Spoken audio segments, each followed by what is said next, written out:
میری الفت مدینے سے یوں ہی نہیں میرے آقا۔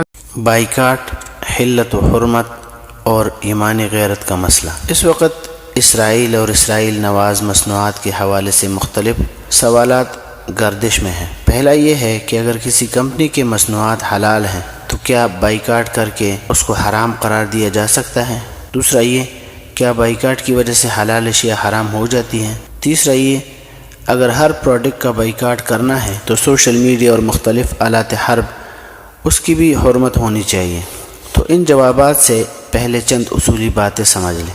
پہلے یہ کہ شریعت جذبات پر عمل کرنے کا نام نہیں ہے بلکہ اعتدال پسندی کا نام ہے۔ عوام کا جذباتی رویہ مزاج شریعت کو بگاڑتا ہے، اس سے گریز کرنا چاہیے۔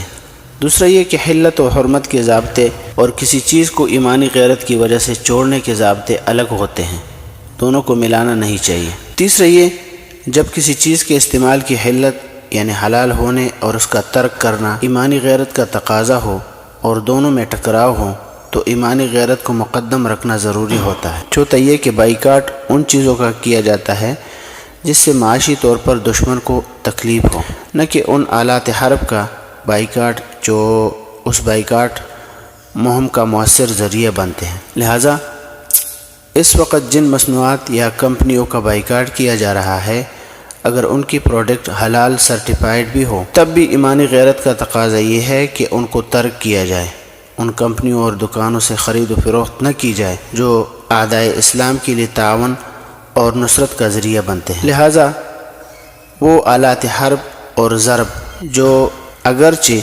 غیروں کے بنائے ہوئے ہیں مگر اس کے ذریعے ان کے بائیکاٹ کی مہم چلائی جا سکتی ہے، اس کو بھرپور انداز میں استعمال کیا جائے۔ اسی طرح دو اور باتیں بھی جاننا ضروری ہے۔ پہلی یہ کہ بائیکاٹ کی وجہ سے حلال سرٹیفائیڈ کمپنیوں کے حلال مصنوعات کو حرام نہ کہا جائے اور نہ مشہور کیا جائے۔